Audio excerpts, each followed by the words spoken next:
Cześć, witam Was serdecznie. Dzisiaj będzie jeszcze jeden film o biszkopcie. Tym razem będzie to wersja skrócona filmu, który na moim kanale pojawił się jakiś czas temu. I był to film o tym, co zrobić, aby biszkopt się zawsze udał, zawsze wyszedł taki, jak chcecie. Tamten film był bardzo rozbudowany i szczegółowy, natomiast teraz chciałam Wam przedstawić film, taką swoistą ściągawkę, która ma podpowiedzieć, na jakie rzeczy zwrócić uwagę w trakcie pieczenia biszkoptu. A tych, którzy nie widzieli poprzedniego filmu, zachęcam do jego obejrzenia. Link umieszczam w opisie pod filmem. Zaczynamy tradycyjnie od 7 jajek. Przypominam, że jajka do biszkoptu powinny być wyjęte co najmniej godzinę wcześniej z lodówki, dzięki temu piana ubije się lepiej. Oddzielamy bardzo dokładnie białka od żółtek, tak aby nawet odrobina żółtka nie znalazła się w białkach. Jeśli tak się stanie, postarajcie się bardzo dokładnie oddzielić i wyjąć to żółtko z białka, ponieważ to wpłynie na końcową objętość ubijanej piany. Białka ubijamy na średnich obrotach miksera do momentu, aż zrobią się one sztywne.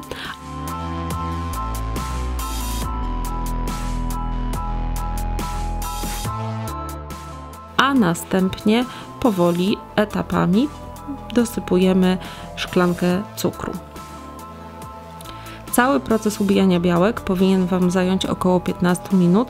To gwarantuje, że piana z białek będzie naprawdę dobrze ubita i będzie stabilna na tyle, aby utrzymać cały biszkopt.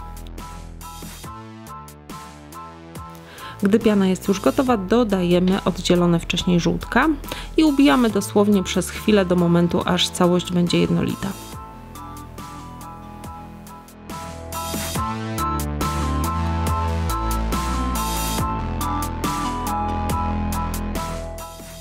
W misce mam przygotowane 2 niepełne szklanki mąki. Jeśli obawiacie się, że Wasz biszkopt nie urośnie, jeśli poczujecie się pewniej, dodajcie do tej mąki 2 łyżeczki proszku do pieczenia. Nie jest to czynnik obowiązkowy, biszkopt uda się również bez proszku. Powoli, wsypując po kilka łyżek, mieszamy mąkę razem z przygotowaną pianą. Zauważcie, że moje ruchy są delikatne, ale sięgają do samego dna misy miksera, po to, aby nic nie zgromadziło się na dnie, po to, aby nie została tam żadna nierozmieszana mąka. W momencie, kiedy cała mąka się już rozmiesza, dodajemy kolejną partię i kolejną, aż do momentu, gdy cała mąka będzie dokładnie wmieszana w pianę.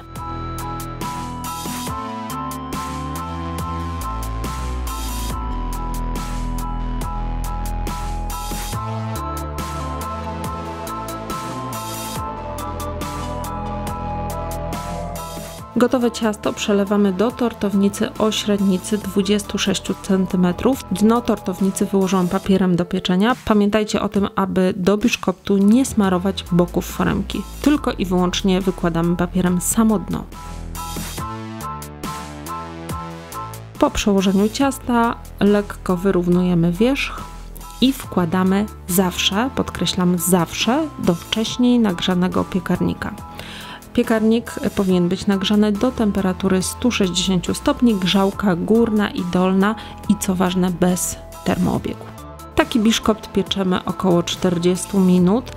Tak naprawdę sprawdźcie po prostu, wtykając patyczek, czy jest on upieczony. Jeśli trzeba, możemy przedłużyć czas pieczenia jeszcze o 5-10 minut. Pamiętajcie, że każdy biszkopt leciutko opada po wyjęciu z piekarnika. Nie martwcie się tym, to nie oznacza, że jest nieupieczony.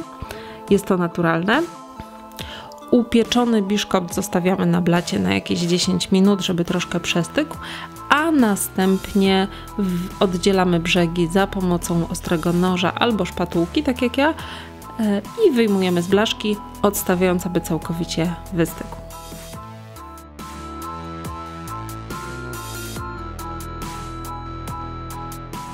Całe pieczenie nie miałoby sensu, gdybym nie pokazała Wam, jak biszkopt wygląda w środku.